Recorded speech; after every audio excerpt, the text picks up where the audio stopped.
Hey everyone, it's KIREI here for Hey Little Magpie, and I am using the Simple Stories Simple Vintage Flower Shop collection. And for my layer, I've pulled out all 6 of the gingham papers, and I'm going to cut a strip of each of them because I decided they're so pretty that I just decided I was going to do something with all of the colours on a layer. I thought I would do sort of blocks of strips or something like that.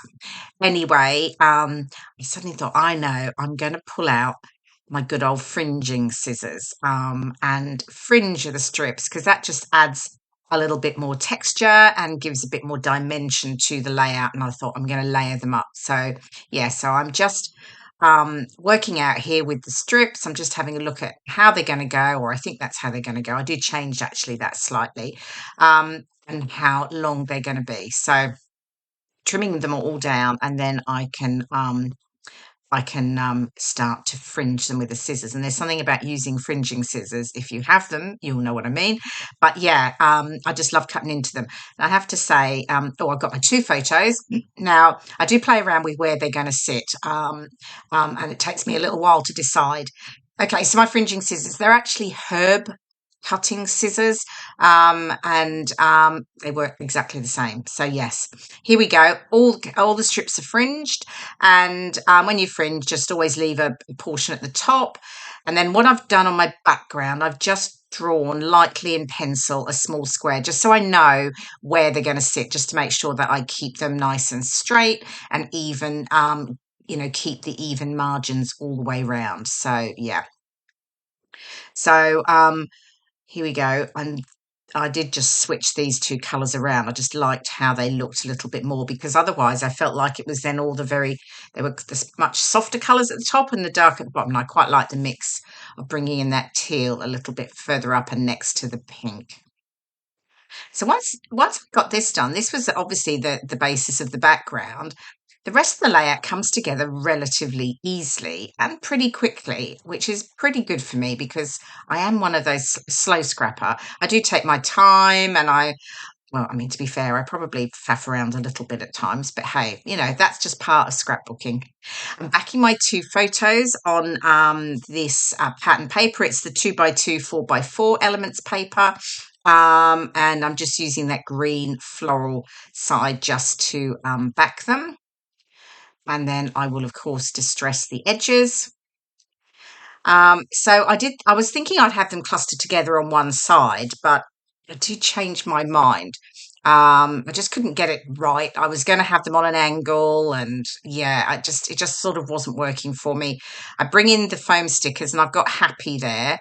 But And then what I started to do was really just pull out all the tone on tone elements. So the little flowers and hearts, and I'm just sort of working my way through. Now, typically I would create clusters on a layout, but I just decided to do something a bit different. And I'm just working across the fringing, adding the different hearts and flowers. And then I'll pull in some from the cardstock stickers as well.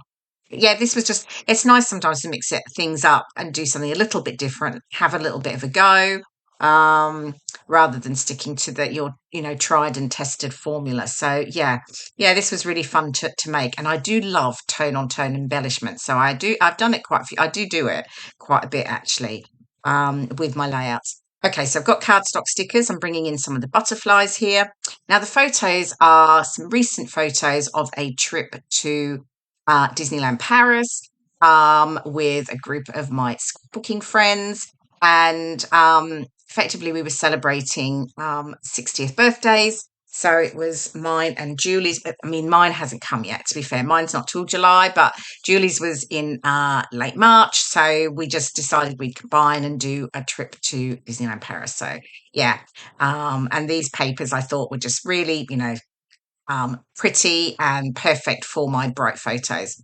Okay, so now I've switched my photos up, as you can see. I've moved one to either side, and then I'm just getting my pieces stuck down. I brought in some of the phrase stickers. I've got celebrate every day, let's take a photo, big moments, you make me smile, this is us, and one day at a time. So yeah, and again, I kept to that tone on tone. So, and I use foam pads actually to raise those just to get some more dimension into my layout. Okay, and I think I'm nearly got all those pieces almost stuck down. And then what we do, yeah, okay, so I've got the hello. I did change from the happy. I can't remember when I changed, but I did change over from the happy.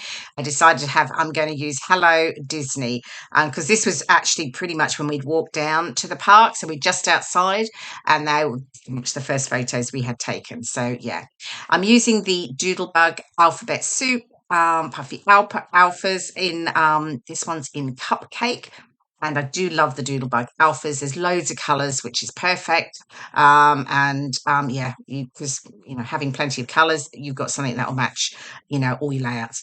I just pop a little cardstock floral sticker under each of the corners of the photos, the pink and the lilac, and bring in some of the sequins. So these are from the Hey Little Magpie monthly embellishment kit. This is the May one. And I'm just pulling out sequins in tone on tone. So I've got the yellow, the green. I use white on the soft blue, and then there's the tealy ones. There are no pink or lilac, so I do add some later just from my stash. But yeah, just popping them down, layering them over the top of the fringing. And then, also from the embellishment kit, there's this really pretty daisy trim. So what I did, I'm just cutting off the individual daisies, and I'm just adding a few daisies. I'm sort of cascading down my layout. Again, it just pulls it together, having that same embellishment all the way, going all the way down the layout. So I think I had some idea there that I was going to have sequins cascading down the sides, but no, that did not work. So they definitely don't stay. And then just getting those stuck down, and I think I'm almost done. There we go. There's the final layout. And here are some of the close-up pics. I hope you've enjoyed watching the process video, and I will see you again soon. Bye for now.